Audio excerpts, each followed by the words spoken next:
សត្វអាសេព្រៃក្បាលខ្មៅដ៏ធំមហិមាបានបញ្ចេញចង្កូមដ៏មុតស្រួចតម្រៀបគ្នាជាជួរបើកមាត់យ៉ាងធំសន្ធោសក្រហមគំរាមកំហែងយ៉ាងកក្រើកភ្នែកពណ៌ក្រហមឆ្អៅរបស់វាបញ្ចេញនូវកំហឹងនិងភាពកាចសាហាវដល់កម្រិតកំពូលរាងកាយដ៏ធំល្វឹងល្វើយរបស់សត្វចម្លែកនោះបានហោះដីសម្ដៅចុះមកក្រោមយ៉ាងលឿនស្លែវតាមប្រមាញ់ជុំមយងដែលកំពុងតែធ្លាក់ពីលើអាកាសនៅចំពោះមុខសត្វដ៏ធំនេះជុំមយងមើលទៅតូចល្អិតដូចជាស្រមោចគេក្តាប់ដាវយ៉ាងជាប់រួចលាន់មាត់ទាំងក្តៅក្រហាយថាចង្រៃអើយជុំមយងបានប្រើភាពរហ័សរហួនរបស់ខ្លួនទម្លាក់ខ្លួនចុះដល់ដីរួចប្រើជើងរអិលថយក្រោយយ៉ាងលឿនដើម្បីគេចចេញពីមាត់ដ៏ធំដែលកំពុងត្របាក់ចុះមកយ៉ាងប្រផិតប្រផាយបំផុតអបិយដ៏ធ្ងន់និងធំរបស់សត្វអាសេរពឹសបានបោកផ្ទប់ទៅនឹងដីយ៉ាងពេញទំហឹងបង្កជាកម្លាំងរញ្ជួយនិងរលកខ្យល់បោកបក់យ៉ាងខ្លាំងសន្ធឹកសន្ធាប់ជុំមយងមិនទុកឱកាសឲ្យសត្រូវតាំងខ្លួនបានឡើយគេស្ទុះហោះឡើងទៅលើអាកាសដៃទាំងពីរក្តាប់ដាវយ៉ាងណែនព្រមទាំងបញ្ចេញថាមពលពណ៌ខៀវស្រងាត់គ្របដណ្ដប់ពេញមុខដាវគេបានប្រមូលកម្លាំងទាំងអស់កាប់សង្កត់ចុះមកក្រោមយ៉ាងសាហាវបំផុតដោយស្រែកបញ្ចេញសំឡេងយ៉ាងខ្លាំងពន្លឺថាមពលពណ៌ខៀវបានវាយប្រហារចំគោលដៅបង្កជាពន្លឺចាំងភ្លេចនិងបន្ទុះយ៉ាងកក់ក្ដៅដោយកំហឹងពុះកញ្ជ្រោលជុំមយងបានវាយលុកផ្ទួនយ៉ាងឈួតលីលាទៅលើស្រកាដ៏រឹងមាំរបស់សត្វចម្លែកនោះថាមពលពណ៌ខៀវបានបុកទង្គិចគ្នាបង្កើតជាផ្កាភ្លើងខ្ទាតសាច់ពេញសមរភូមិស្របពេលដែលគេស្រែកសន្ធាប់ថាងាប់ទៅឆាប់ងាប់ភ្លាមទៅចូលមក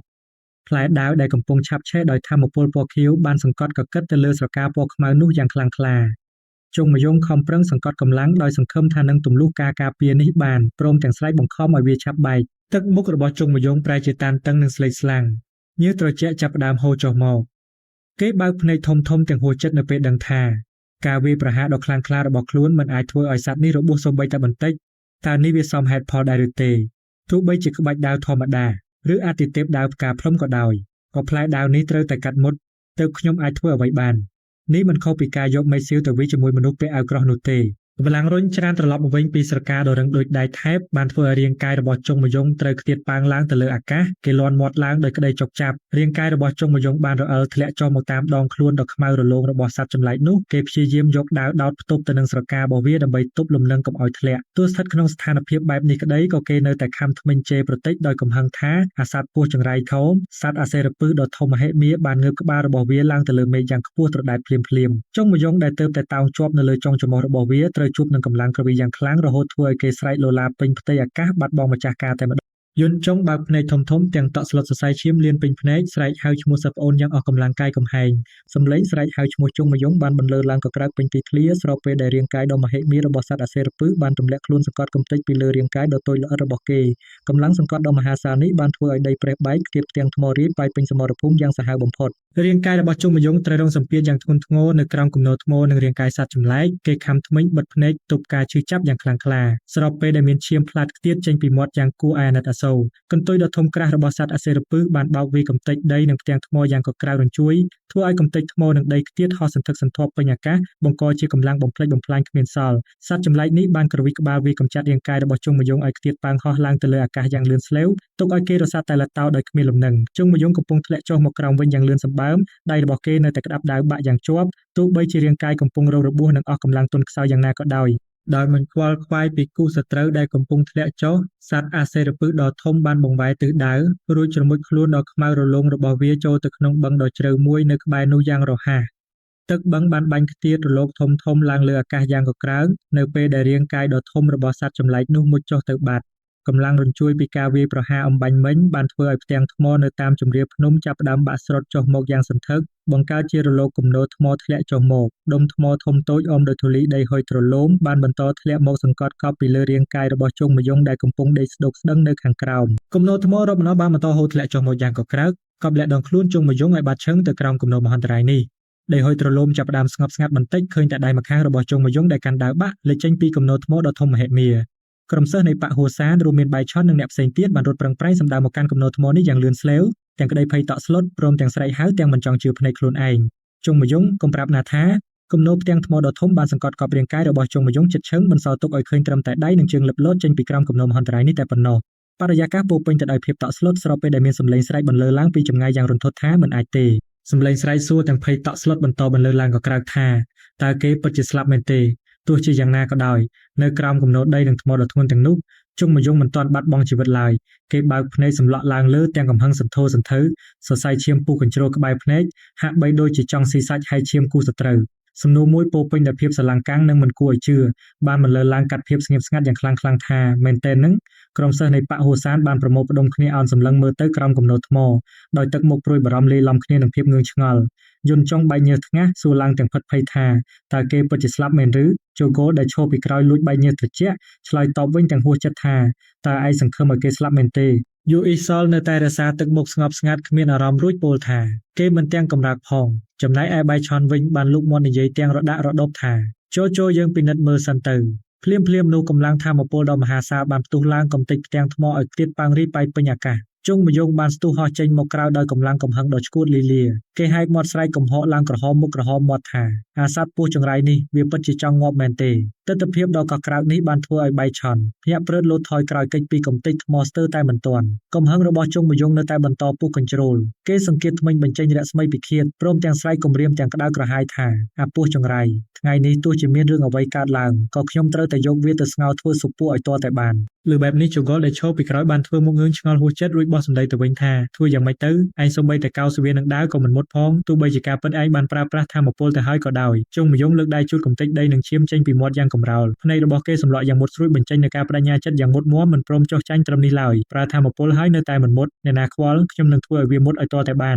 គ្មានអ្វីដែលមិនអាចទៅរួចទេនៅលើโลกនេះស្របពេលដែលគេកំពុងតែអួតក្តែងប្រកបដោយទំនុកចិត្តស្រាប់តែឈាមច្រមុះមួយគំនរធំបានបាញ់ហូរច្រោកចេញមកយ៉ាងច្រើនសម្លេងមួយបានបន្លឺឡើងកាត់ចង្វាក់យ៉ាងត្រជាក់ស្ងាត់ថាយ៉ាងហោចណាស់គួរតែគាត់ឈាមច្រមុះរបស់ឯងសិនទៅជុំយងឈប់កាំងបិទមាត់ចិត្តឈឹងនិយាយលែងចេញសូម្បីតែមួយម៉ាត់នៃភូមិគ្រឹះសត្វចម្លែកដែលមានមាឌធំដំបងស្លៀកសម្លៀកបំពាក់ស្បែកខ្លារខិនបានចេញមុខមកពន្យល់ដល់សិស្សបកហូសានទាំង4នាក់ដែលកំពុងអង្គុយត្រសុំលើគំនរថ្មគាត់និយាយយ៉ាងស្ងប់ស្ងាត់ថាអាសិរពិសលោហិតស្រកាខ្មៅគឺជាសត្វចម្លែកដ៏គ្រោះថ្នាក់បំផុតក្នុងចំណោមសត្វជាច្រើននៅយូណានយើងពិតជាសំណាងហើយដែលវាមានចរិតស្លូតបូតហើយមិនធ្វើបាបអ្នកទេលុះត្រាតែអ្នកចូលឈ្លានពានទឹកដីរបស់វាប្រសិនបើវាជាសត្វកាចសាហាវវិញនោះច្បាស់ជាមហន្តរាយមិនខានជុងមយងដែលកំពុងតែមានរបួសពេញខ្លួនងើបមុខឡើងវិបកភ្លាមទាំងហួសចិត្តបំផុតថា Slot boat លោកហៅអាសកម្មភាពបំបញ្ញមិញនេះថា Slot boat អូបរោះមានធំក្បាច់គុណខ្ពស់រូបនោះមិនប្រកាន់ខឹងនឹងសម្ដីរបស់ជុងមយងឡើយគាត់បែរជាងើយមុខសើចយ៉ាងក្អាកក្អាយបង្ហាញធ្មេញសស្ញាច់ពេញមាត់រួចឆ្លើយតបយ៉ាងរំភើយថាវាគ្រាន់តែជាការប្រៀបធៀបប៉ុណ្ណោះជុំមយងខំថ្មិញបញ្ចេញសម្លេងក្រឹតក្រៅរួចតបតទៅវិញទាំងក្តៅក្រហាយថាកុំមកនិយាយពាក្យប្រៀបធៀបស្អីនោះដាក់ខ្ញុំឲ្យសោះ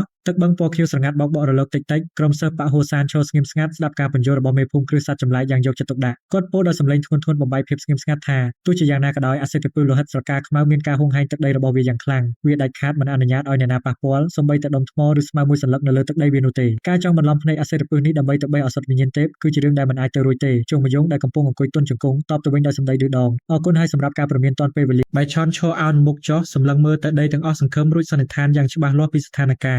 ពចុងក្រោយមានន័យថាយើងត្រូវតែផ្ដួលវាឲ្យបានទើបអាចយកឱសថទេពអធិរាជនោះបានមេភូមិគ្រឹះសត្វចម្លែកឆ្លើយបញ្ជាក់យ៉ាងខ្លីពីក្រោយខ្នងត្រឹមត្រូវហើយបៃឆនងាកមុខសម្លឹងទៅកាន់មេភូមិគ្រឹះដោយទឹកមុខតានតឹងនិងយកចិត្តទុកដាក់បំផុតស្របពេលដែលបរិះម៉ាត់ធំនោះបន្តសម្ដីយ៉ាងម៉ឺងម៉ាត់គ្មានការលាក់លៀមខ្ញុំពិតជាសោកស្ដាយដែលត្រូវនិយាយពាក្យនេះទៅកាន់កូនចៅរបស់អធិទេពដើរផ្កាភ្លុំមកពីតំបន់វាលទំនាបកណ្ដាលប៉ុន្តែភូមិគ្រឹះសត្វចម្លែកមិនអាចជួយអ្នកក្នុងរឿងនេះបានទេអ្នកទាំងអស់គ្នាត្រូវតែដោះស្រាយបញ្ហានេះដោយខ្លួនឯងទីបែនយឺងាកមុខមកសម្លក់យ៉ាងកាចទឹកមុខពោពេញដោយកំហឹងនិងរបួសក្រោយពេលឮសម្ដីរបស់សិស្សច្បងខ្លួនបៃឆនព្យាយាមបញ្ចុះបញ្ចូលដោយក្តីបារម្ភជឿកយើងខ្ញុំគិតថាយើងគួរតែបោះបង់រឿងនេះចោលទៅល្អជាងជឿមកយើងស្រែកសួរត្រឡប់ទៅវិញទាំងក្តៅក្រហាយបោះបង់លោកចង់មានន័យថាម៉េចដែលឲ្យបោះបង់នោះបៃឆននៅតែព្យាយាមបញ្យល់តាមហេតុផល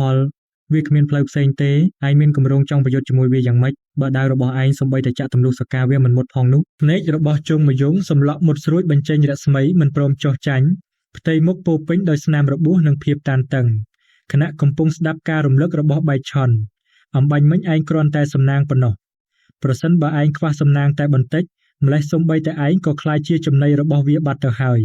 យជុងមយងមិនតបតអ្វីទាំងអស់គេត្រឹមតែខំធ្មេញបិទមាត់យ៉ាងជិតបង្ហាញពីភាពមិនសុខចិត្តជាខ្លាំងចំពោះការពិតមួយនេះទឹកបឹងនៅតែបន្តបោកបក់រលកឆ្លុះបញ្ចាំងពីភាពស្ងប់ស្ងាត់តែលាក់ទុកនៅភាពគ្រោះថ្នាក់ដែលមើលមិនឃើញជុំមយងឈរអោនមុខគិតពិចារណាដោយស្ងៀមស្ងាត់ទទួលស្គាល់ការពិតនៅក្នុងចិត្តតែម្នាក់ឯងគាត់និយាយមិនខុសទេខ្ញុំពិតជាអាចស្លាប់មែនប្រសិនបើមានរឿងខុសឆ្គងតែបន្តិចតើសត្វបែបនេះអាចមានជីវិតរស់នៅលើโลกនេះបានយ៉ាងម៉េចទៅនៅក្នុងការចងចាំជុំមយងកំពុងហៅវាប្រហារយ៉ាងសាហាវទៅលើស្រកាដ៏រឹងមាំរបស់សត្វអសេរពឹសដោយបញ្ចេញថាមពលដាវពណ៌ខៀវយ៉ាងខ្លាំងក្លាបង្កជាកម្លាំងផ្ទុះខ្យល់យ៉ាងកក់ក្ដៅប៉ុន្តែការវាយលុកនោះមិនអាចបន្សល់ស្នាមសូម្បីតែបន្តិចគេបន្តរអ៊ូរទាំក្នុងចិត្តដោយក្តីខកចិត្តជាមួយនឹងកម្លាំងរបស់ខ្ញុំពេលនេះខ្ញុំគួរតែអាចកាត់ផ្ដាច់លោហៈដ៏រឹងមាំបានយ៉ាងងាយប៉ុន្តែខ្ញុំមិនអាចសូម្បីតែកោសស្រកាវាបានដោយប្រើថាមពលពេញទំហឹងរបស់ខ្ញុំទៅហើយ ប្រសិនបើដាវមិនអាចកាត់មុតទេនោះមានន័យថាគ្មានក្បាច់ដាវណាអាចប្រើការបានឡើយជុំមយងអង្គុយទន់ជង្គង់លើថ្មងើបមុខឡើងទាំងមួម៉ៅនិងអស់សង្ឃឹមរួចនិយាយឡើងជាចំហចុងក្រោយរឿងនេះវាអាស្រ័យទៅលើធម្មពលខាងក្នុងបៃឆនដែលឈរពីក្រោយងក់ក្បាលយល់ស្របភ្លាមពិតណាស់ជាមួយនឹងធម្មពលខាងក្នុងរបស់ឯងពេលនេះវាមិនអាចទៅរួចទេយើងគួរតែត្រឡប់ទៅតំបន់វាលទំនាបកណ្ដាលវិញរួចរកវិធីផ្សេងជុំមយងស្រាប់តែឆ្លើយតបយល់ព្រមយ៉ាងទន់ភ្លន់ខុសពីធម្មតាព្រមហើយពួកយើងត្រឡប់ទៅវិញទៅបៃឆនបើកភ្នែកធំៗចំហមាត់ដោយក្តីភ្ញាក់ផ្អើលយ៉ាងខ្លាំងគាំងស្មារតីគិតក្នុងចិត្តទាំងងឿងឆ្ងល់ជាទីបំផុតហេតុអ្វីបានជាសុកគេព្រមស្ដាប់តាមហេតុផលបែបនេះជុំមយងងាកមុខសម្លក់ដោយក្រសែភ្នែកដ៏មុតស្រួចនិងពោពេញដោយល្បិចកលមិនព្រមចុះចាញ់ស្រួលៗវិចចាក់យ៉ាងច្បាស់ពួកយើងនឹងត្រឡប់ទៅភូមិគ្រឹះសត្វចម្លែកសិនទឹកមុខរបស់បៃឆនប្រែជាស្ងួតធុញថប់និងហួសចិត្តបំផុតរួចដកដង្ហើមធំគិតក្នុងចិត្តគេស្ដាប់លើតែពាក់កណ្ដាលទេតើសំតែអញ្ចឹងជើងរបស់ជុំមយងបានបោះជំហានដើរទៅមុខយ៉ាងអង្អាចជន់បំបែកកំទេចថ្មនិងដីហុយទ្រលោមទាំងទឹកចិត្តមុតមមមិនព្រមចុះចាញ់ត្រឹមនេះរួចគេបានគិតក្នុងចិត្តយ៉ាងច្បាស់លាស់ថាបើខ្ញុំខ្វះធម៌ពលខាងក្នុងខ្ញុំគ្រាន់តែត្រូវបង្កើនវាទៅបានហើយបំភ្លេចរឿងក្បាច់ដាវចោលទៅខ្ញុំនឹងកិនកំទេចវាដោយប្រើកម្លាំងបាយសុទ្ធសាធតែម្ដង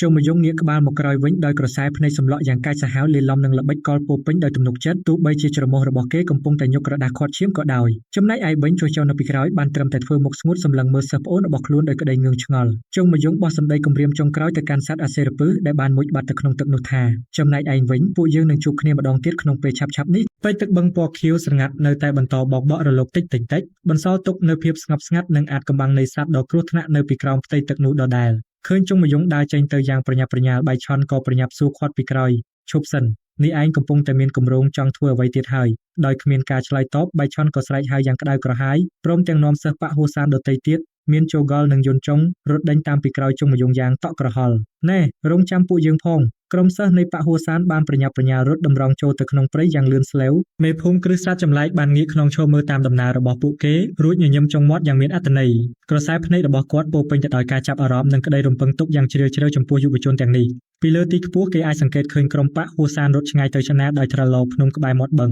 ស្របពេលដែលមេភូមិគ្រឹះសត្វចម្លែកលន់មាត់សរសើរក្នុងចិត្តតែម្នាក់ឯងថាពួកគេពិតជាក្រុមមនុស្សដែលគួរឲ្យចាប់អារម្មណ៍មែនអគារឈើបុរាណដ៏ខ្ពស់ស្កឹមស្កៃនិងរឹងមាំរបស់ភូមិគ្រឹះសត្វចម្លែកដែលមានដំបូលប្រក់ក្បឿងត្រួតស៊ីគ្នាច្រើនជាន់បានលេចត្រដែតឡើងយ៉ាងសង្ហាប្រឈមមុខនឹងពពកស្បោះនៅលើមេឃទើបតែមកដល់ភូមិគ្រឹះភ្លាមជុំមយងបានងាកមកស្រែកកំហកដាក់ក្រុមសិស្សច្បងដោយទឹកមុខកាចសាហាវនិងសរសៃឈាមឡើងក្រហមពេញភ្នែកហាមចូលមកខាងក្នុងដាច់ខាតទ្វារបន្ទប់ត្រូវបានរុញបិទខ្ទាស់យ៉ាងកំរោលនិងគ្មានអាណិតអាសូរបន្សល់ទុកឲ្យបៃឆនជូហ្គលនិងយុនចុងឈរគាំងសម្លឹងមើលទ្វារដែលបិទជិតឈឹងនោះដោយអារម្មណ៍ស្ងាត់ជ្រងំនិងហួសចិត្តបំផុតមិនដឹងថាជុំមយងកំពុងតែមានល្បិចកលអ្វីនៅក្នុងបន្ទប់នោះឡើយបៃឆនឈរធ្លាក់ញើសមុខទ្វារដែលបិទជិតឈឹងដោយអារម្មណ៍ព្រួយបារម្ភលាយឡំគ្នានឹងការងឿងឆ្ងល់យ៉ាងខ្លាំងរួចលាន់មាត់ឡើងថាតើពេលនេះគេកំពុងតែមានគម្រោងចង់ធ្វើអ្វីទៅដោយសង្កត់ចិត្តលែងបានបៃឆនក៏ងាកទៅសួរយុនចុងដែលកំពុងតែបិទភ្នែកដកដង្ហើមធំនៅក្បែរនោះតែឯងគិតថាគេកំពុងតែរៀបចំល្បិចយុនចុងបញ្ចេញទឹកមកហួសចិត្តនិងអស់សង្ឃឹមរួចតបទៅវិញយ៉ាងខ្លីខ្ញុំក៏មិនដឹងដែរប៉ុន្តែច្បាស់ណាស់ថាគេប្រកាសជាកំពុងតែមានគម្រោងធ្វើអ្វីមួយមិនខាន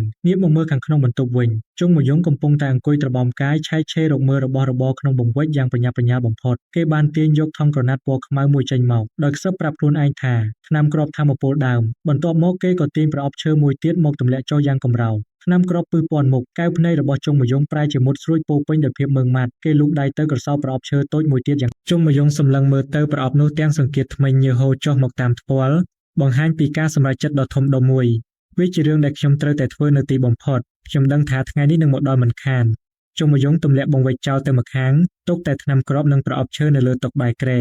គេអង្គុយផ្ចង់ស្មារតីរួចរៀបរាប់ពីស្ថានភាពរបស់ខ្លួនឯងខ្ញុំកំពុងតែរឹងមាំឡើងក្នុងល្បឿនយ៉ាងលឿនគួរឲ្យវិលមុខបើប្រៀបធៀបទៅនឹងអតីតកាលប្រសិនបើខ្ញុំនៅតែបន្តហ្វឹកហាត់បែបនេះខ្ញុំនឹងអាចតាមទាន់កម្រិតធម៌ពលចាស់របស់ខ្ញុំក្នុងរយៈពេល30ឆ្នាំទៀតថ្នាំគ្រាប់និងប្រអប់ឈើដ៏មានតម្លៃត្រូវបានរៀបចំដាក់យ៉ាងមានសណ្ដាប់ធ្នាប់ស្របពេលដែលជុំមយងបន្តការគិតរបស់ខ្លួនប៉ុន្តែប៉ុណ្ណឹងវាមិនទាន់គ្រប់គ្រាន់ទេគ្មានអ្វីធានាថានឹងគ្មានរឿងអ្វីកើតឡើងនោះទេក្នុងអំឡុងពេលនោះ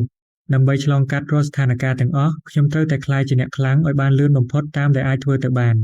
មានតែការធ្វើបែបនេះទើបបកហួសានអាចរឹងមាំឡើងបានដូចគ្នាទោះបីជាផ្ទៃមុខពោពេញទៅដោយស្លាកស្នាមរបួសពីការប្រយុទ្ធអំបញ្ញមិញយ៉ាងណាក្តីក៏ជុំមយងនៅតែរក្សាទឹកមុខអង់អាចក្លាហានរួចបញ្ជាក់យ៉ាងច្បាស់លាស់ពីគោលដៅបន្ទាប់ខ្ញុំស្ទើរតែសម្របក្បាច់គុណរបស់ខ្ញុំទៅនឹងរាងកាយមួយនេះបានទាំងស្រុងទៅហើយពេលនេះដរាបណាខ្ញុំទទួលបានធម៌ពលកាន់តែច្រើនខ្ញុំនឹងអាចបញ្ចេញក្បាច់គុណពីអតីតកាលរបស់ខ្ញុំបានដោយស្វ័យប្រវត្តិដៃដ៏មាំរបស់គេបានលូកទៅចាប់ប្រអប់ឈើដែលមានសោចាក់យ៉ាងត្រឹមត្រូវត្រៀមខ្លួនរួចជាស្រេចក្នុងការបើកវានៅទីបំផុតខ្ញុំនឹងត្រូវពឹងផ្អែកលើថ្នាំគ្រាប់និងឱសថទឹកបន្ទាប់ពីសម្រេចចិត្តរួចរាល់ដៃរបស់ជុំមយងបានលូកទៅបើកសោប្រអប់ឈើដ៏អាចកំបាំងនោះយ៉ាងប្រុងប្រយ័ត្ន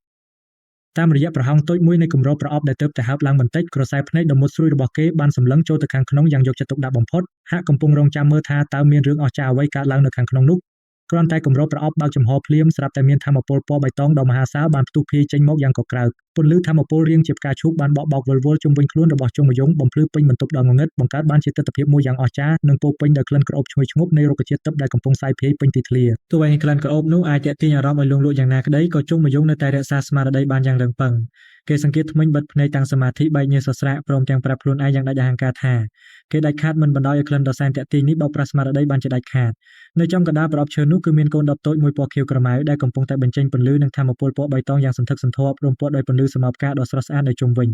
វត្ថុដ៏អស្ចារ្យនេះគ្មានអ្វីក្រៅពីទឹកភ្នែកស្រីស្អាតនោះឡើយសាច់រឿងបានរំកិលត្រឡប់ក្រោយបន្តិចទៅកាន់ទិដ្ឋភាពសាលាដំបូលប្រក់ក្បឿងពណ៌ខៀវមួយដែលស្ថិតនៅកណ្ដាលព្រៃដ៏ស្ងប់ស្ងាត់សំឡេងមួយបានបន្លឺឡើងបំបែកភាពស្ងៀមស្ងាត់សួរថាណែតើឯងដឹងទេថាឱសថទឹកដែលល្អដាច់គេនៅតំបន់វាលទំនាបកណ្ដាលគឺជាអ្វីខ្យល់បក់រវិចរែកកាត់ព្រៃឈើពណ៌បៃតងខ្ចីស្របពេលដែលសំឡេងឆ្លើយតបដោយក្តីងឿងឆ្ងល់បន្លឺឡើងឱសថទឹកដែលល្អដាច់គេនៅខាងក្នុងសាលាឆទានតាំងបូដែលជាមេគ្រួសារតាំងកំពុងអង្គុយផឹកស្រាជាមួយជុងមយងយ៉ាងសប្បាយរីករាយជុងមយងលើកែវស្រាចង្អុលទៅមុខឆ្លើយទាយយ៉ាងមានទំនុកចិត្តថាឱសថទឹកស្ដារយុវវ័យឬមួយក៏ឱសថថៃឈីងទេច្បាស់ជាថ្នាំគ្រាប់ថាមពលដើមហើយតែតាំងបូបែរជាងើយមុខសើចក្អាកក្អាយរួចបដិសេធចោលទាំងអស់ឯងទាយខុសទាំងអស់របស់អំបាលនោះសូម្បីតែហៅថាឱសថទឹកពិតប្រាកដក៏មិនស័ក្តិសមផងតាំងបូមុខឡើងក្រហមព្រោះជាតិស្រាគាត់ញញឹមយ៉ាងមានអំនួតរួចអួតក្តែងក្តែងប្រាប់ទៅជុំមយងថារបស់អស់នោះបើប្រៀបធៀបជាមួយរបស់ដែលគ្រួសារតាំងយើងមានគឺចាញ់តែឆ្ងាយណាស់គ្រាន់តែលើបែបនេះជុំមយងប្រែទឹកមុខជាមួយម៉ៅភ្លាមរួចស្រែកឌឺដងទៅវិញដោយការហួសចិត្តនេះលោកកំពុងតែនិយាយរឿងមន្តអាគមឈួតឡប់អ្វីហ្នឹងតាំងពីពេលណាដែលថ្នាំគ្រាប់ពឹសពាន់មុខខ្លាយជារបស់ល្អដាច់គេនោះ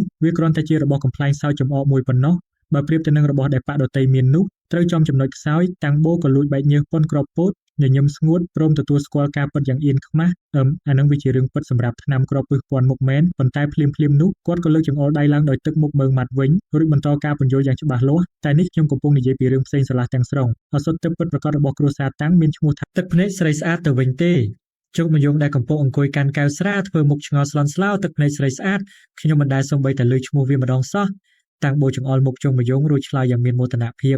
ប្រកាសណាស់ដែលឯងមិនធ្លាប់ឮព្រោះការពិតទៅវាគឺជាថ្នាំពឹសហើយវាគឺជារបស់ដែលពិបាកផលិតបំផុតសូម្បីតែសម្រាប់គ្រួសារតាំងយើងក៏ដោយឬដូច្នេះជុំមយងផ្ទុះសំណាយឡើងហួសចិត្តយ៉ាងខ្លាំងព្រមទាំងសោយចំអកទៅវិញដោយគ្មានសំចៃមាត់នេះលោកហៅថ្នាំពឹសថាជាឱសថទឹកអស់មួយរយៈនេះលោកត្រូវគេវាយតាំងពីអង្កលទោះបីជាខ្ញុំធ្លាប់ត្រូវគេវាយមែនក៏អ្នកដែលវាយនោះគឺមានតែលោកនឹងឯងចំហាយថាមពលចម្រុះពណ៌ដ៏ក្រាស់ឃ្មឹកបានហុយភាយចេញពីមាត់ដបទឹករួញមូលចូលគ្នាយ៉ាងអស្ចារ្យប្រៀបបាននឹងរលកពពកសំឡេងរបស់តាំងបូបានបន្លឺឡើងបកស្រាយយ៉ាងលម្អិតថាទឹកភ្នែកស្រីស្អាតនេះត្រូវបានចម្រាញ់ឡើងដោយការបុកបញ្ចូលគ្នានៅថ្នាំពឹសរាប់មិនអស់មកពីទូទាំងពិភពលោកឬបែបនេះជុំមយងកាន់តែឆ្ងល់ទ្វេដងរួចសួរកាត់ថាបុកបញ្ចូលថ្នាំពឹសបញ្ចូលគ្នាតើវាជាប្រភេទថ្នាំពឹសដែលសាហាវផ្ដាច់សង្ខារមែនទេកូនដបពណ៌ខៀវក្រម៉ៅដែលមានគម្របឆ្នុកឈើឈរយ៉ាងស្ងៀមស្ងាត់បញ្ចេញពន្លឺភ្លឹបភ្លែតតាំងបូបដិសេធភ្លាមថាមិនមែនទេវាមិនមែនជាថ្នាំពឹសដែលសាហាវផ្ដាច់សង្ខារដោយដែលឯងកំពុងតែគិតនោះឡើយតាំងបូញញឹមបិទភ្នែកលើកចង្អុលដៃឡើងទឹកមុខពោពេញដោយភាពជឿជាក់រួចបញ្យល់បន្តទៀតថាពីដំបូងឡើយគេផលិតវាឡើងដោយគិតថាការប្រមូលផ្ដុំថ្នាំពឹសទាំងអស់បញ្ចូលគ្នានឹងបង្កើតបានជាមហាថ្នាំពឹសដ៏សាហាវបំផុតប៉ុន្តែគួរឲ្យនឹកស្មានមិនដល់វាមិនបានបង្កើតលទ្ធផលដ៏អស្ចារ្យបែបនោះទេថ្នាំពឹសជោគស៊ូបកទៅវិញដោយសេចក្តីសង្ស័យចុះហេតុអ្វីបានជាថ្នាំពឹសដែលបរាជ័យត្រូវបានគេចាត់ទុកថាជាឱសថទឹកទៅវិញតាំងបូមិនឆ្លើយផ្ទាល់តែបោះសំណួរត្រឡប់មកវិញថាប្រាប់ខ្ញុំមើលតើថាមពលខាងក្នុងគឺជាអ្វីជុំមយងធ្វើភ្នែកសឡូតសម្លឹងទៅមុខរួចឆ្លើយតបដោយស្ទាក់ស្ទើររអាក់រអួលវាគឺជាប្រភេទនៃថ្នាំទិដ្ឋភាពនៃការបញ្ចេញក្បាច់គុណរបស់បុរសម្នាក់បានលេចឡើងអមដោយរូបសត្វខ្លារខិនដ៏កាចសាហាវនិងផ្កាពណ៌សដ៏ស្រស់បំព្រងតាំងបូបញ្យល់យ៉ាងក្បោះក្បាយថាពិតណាស់វាគឺជាធម្មពលសត្វនិងរុក្ខជាតិទាំងអស់សុទ្ធតែផ្ទុកនូវធម្មពលដែលស័ក្តិសមទៅនឹងទំហំរបស់វាប៉ុន្តែតើអ្នកក្បាច់គុណមិនមែនជាអ្នកដែលស្តុកទុកធម្មពលទាំងនោះយ៉ាងច្រើនសន្ធឹកសន្ធាប់នៅក្នុងរាងកាយរបស់ពួកគេទេឬអីជុំមយងក៏ឆ្លើយយល់ស្របភ្លាមពិតមែនហើយសត្វក្តាមដ៏ធំសម្បើមមួយក្បាលដែលមានស្នែងសន្ធឹងវែងខ្វាញ់ខ្វាត់បានឈរយ៉ាងអង់អាចកណ្ដាលព្រៃអាប់ដោយបញ្ចេញពន្លឺធម្មពលភ្លឺចែងចាំងចេញពីកណ្ដាលទ្រូងរបស់វាការរៀបរាប់នៅតែបន្តទោះជាយ៉ាងណាក៏ដោយក្នុងចំណោមសត្វទាំងអស់ក៏មានសត្វដែលអាចផ្ទុកនៅធម្មពលបានផងដែរយើងហៅពួកវាថាសត្វចម្លែកពួកវាបង្កើតស្នូលធម្មពលនៅក្នុងរាងកាយដើម្បីជំនះនៅដែនកំណត់នៃសត្វធម្មតាដូចគ្នាទៅនឹងអ្នកក្បាច់គុណដែរអញ្ចឹងមយងធុញថប់នឹងការរៀបរាប់វែកញែកវែងឆ្ងាយក៏និយាយកាត់យ៉ាងខ្លីថាឈប់និយាយរឿងដែលដឹងច្បាស់អស់ទាំងនេះទៅហើយចូលសាច់រឿងតែម្ដងមកតាំងបូលើកចង្អុលដៃឡើងម្ដងទៀតញញឹមបន្តិចរួចនិយាយដោយសំឡេងរាបស្មើខណៈជុំមយងកំពុងតែអង្គុយធ្វើមុខធុញទ្រាន់ក៏បានសត្វចម្លែកមិនមែនជាសត្វតែមួយប្រភេទដែលអាចផ្ទុកធម្មពលបាននោះទេទឹកមុខរបស់តាំងបូប្រែជាកាយនឹងពោពេញដោយភាពអាថ៌កំបាំង ភ្នែកសម្លក់មុតស្រួចញញឹមចុងមាត់សង្កត់សម្លេងធ្ងន់ៗថាសត្វអាសិរពិសក៏មានសមត្ថភាពអាចធ្វើបែបនោះបានដូចគ្នាជុំមយងរបូតមាត់ដោយក្តីងឿងឆ្ងល់យ៉ាងខ្លាំងហារូបភាពសត្វចចកដ៏កាយសាហាវនិងសត្វពស់យក្សស្រកាក្រាស់សម្លឹងដោយកែវភ្នែកភ្លឺភ្លេកបានលេចឡើងទន្ទឹមគ្នាអមដោយបរិយាកាសតានតឹងការបកស្រាយចុងក្រោយបានបញ្ជាក់យ៉ាងច្បាស់ថាខណៈពេលដែលសត្វគ្មានពិសដែលផ្ទុកថាមពលคล้ายទៅជាសត្វចម្លែកសត្វដែលមានពិសនឹងคล้ายទៅជាសត្វអាសិរពិសសត្វអាសិរពិសយក្សកំពុងបើកមាត់ធំៗបញ្ចេញពពុះថាមពលពិសពណ៌បៃតងដ៏គួរឲ្យព្រឺខ្លាចយ៉ាងកក្រើកតាំងបូពន្យល់បន្តយ៉ាងរលូនហើយដូចគ្នាទៅនឹងសត្វចម្លែកដែលប្រមូលផ្ដុំថាមពលនៅក្នុងស្នូលរបស់វាដែរសត្វអាសិរពិសទាំងនេះជុងមយងជ្រួញចិញ្ចាំសួរកាត់ភ្លាម